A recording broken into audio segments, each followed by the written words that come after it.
Dear students, good morning. आज के इस वीडियो लेक्चर में हम alternation of generations in bryophyta में पीडी एकांतरण का अध्ययन करेंगे। पीडी एकांतरण को मेटाजेनेसिस या हेटेरोजेनेसिस के नाम से भी जाना जाता है। पीडी एकांतरण शब्द प्रसिद्ध वैज्ञानिक हॉफमिस्टर द्वारा दिया गया। किसी भी जीव के जीवन चक्र में दो पीढ़ियाँ पाई जाती है। एक पीढ़ी गैमेटोफिटिक जनरेशन कहलाती है और दूसरी पीढ़ी स्पोरोफिटिक जनरेशन कहलाती है। किसी भी जीव के जीवन चक्र में इन दोनों पीढ़ियों का क्रमिक रूप से एकांतरित होते रहना पीढ़ी एकांतरण कहलाता है।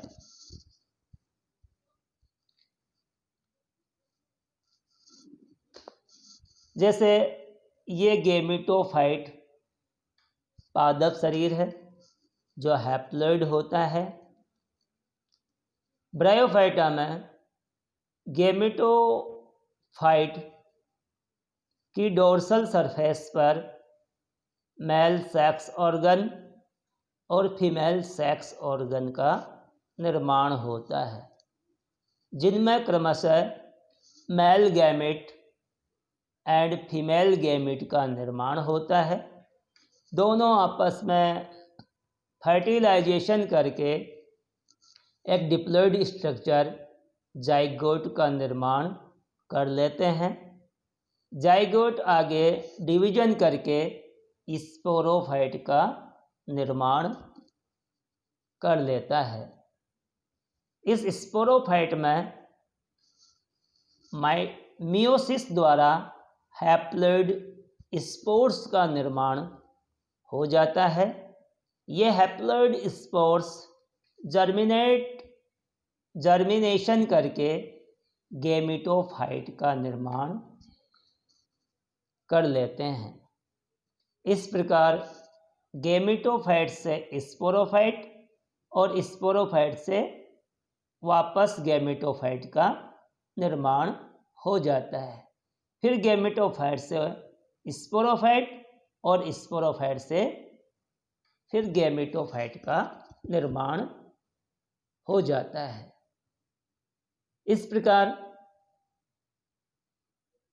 जीव के जीवन चक्र में इन दोनों पीढ़ियों का क्रमिक रूप से एकांतरित होते रहना पीढ़ी एकांतरण कहलाता है।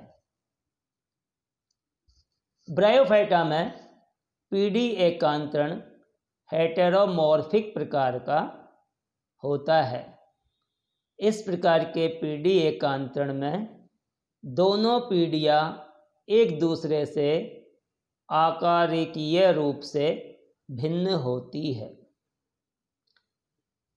ब्रायोफाइटा में गैमेटोफिटिक जनरेशन सेक्सुअल फेज होती है, जो गैमेट्स का निर्माण करके लैंगिक जनन संपन्न करती है।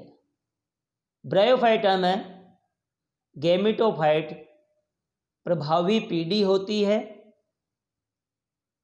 यह पीढ़ी ही प्रकृति में अधिकांश समय तक विद्यमान रहती है। स्पोरोफिटिक पीढ़ी डिप्लॉइड पीढ़ी होती है और यह अलैंगिक जनन के द्वारा बीजाणुओं का निर्माण करती है।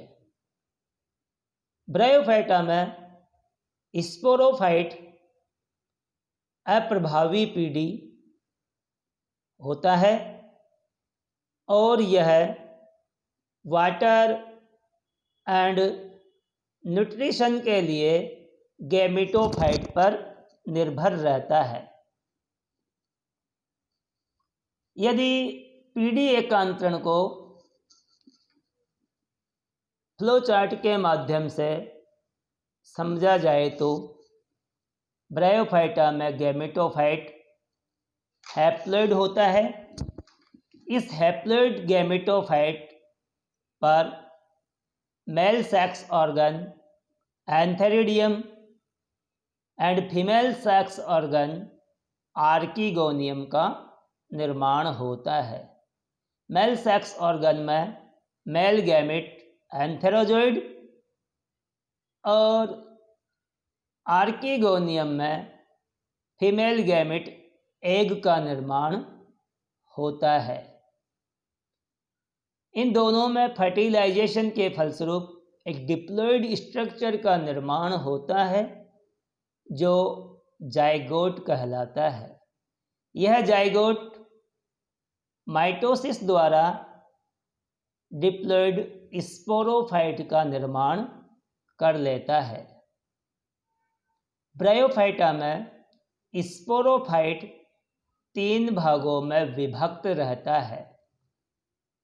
एक भाग फुट कहलाता है जो गैमेटोफाइट के संपर्क में रहता है।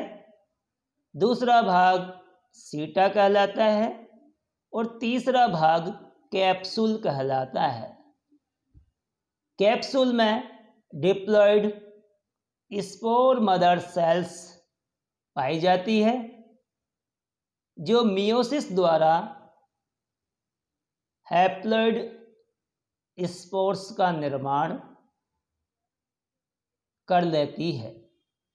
ये स्पोर्स जर्मिनेशन के द्वारा वापस गैमेटोफाइट का निर्माण कर लेते हैं।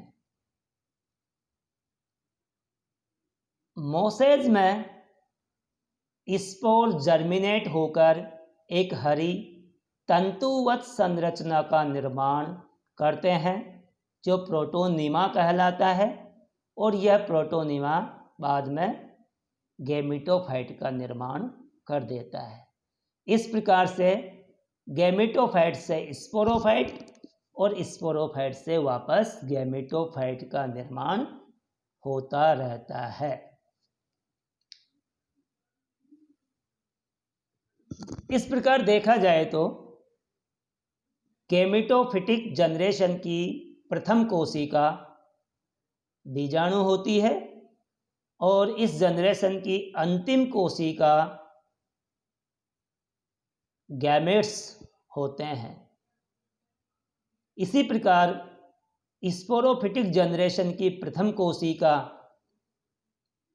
जाइगोट होती है और स्पोरोफिटिक जनरेशन की अंतिम कोशिका स्पोर मदर सेल होती है। ब्रायोफाइटा में इस सामान्य प्रकार के अल्टरनेशन ऑफ जनरेशन के अतिरिक्त कुछ एबनॉर्मलिटीज भी पाई जाती है जो एपोगेमी एंड एपोस्पोरी के नाम से जानी जाती है। देखते हैं एपोगेमी क्या है।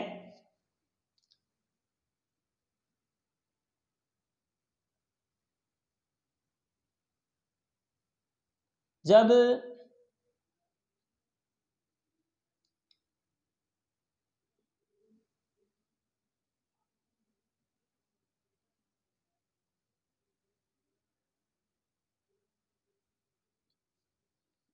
जब गैमेटोफिटिक पादप शरीर जो कि हैप्लॉइड होता है इस पर गैमेट्स का निर्माण नहीं हो, एंथेरोजोइड एंड आर्की एंड एग का निर्माण नहीं हो तथा फर्टिलाइजेशन भी नहीं हो और गैमेटोफिटिक पादप शरीर की कोई सी भी कोशिका समसूत्री विभाजनों द्वारा विभाजन करके स्पोरोफाइट का निर्माण कर दे तो यह एपोगेमी कहलाती है।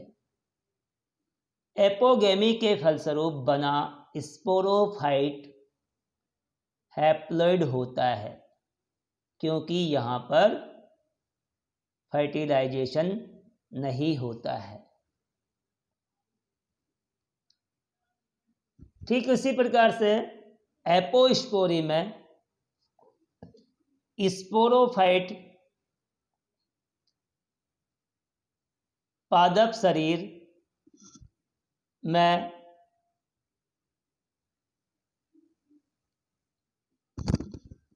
मियोसिस की क्रिया नहीं होती है और स्पोरोफाइट की कोई सी भी कोशिका समसूत्री विभाजनों द्वारा विभाजित होकर गैमेटोफाइट का निर्माण कर लेती है। तो इस प्रकार से बना गैमेटोफाइट डिप्लॉइड होता है, जिसे एपोस्पोरी के नाम से जाना जाता है। थैंक्स।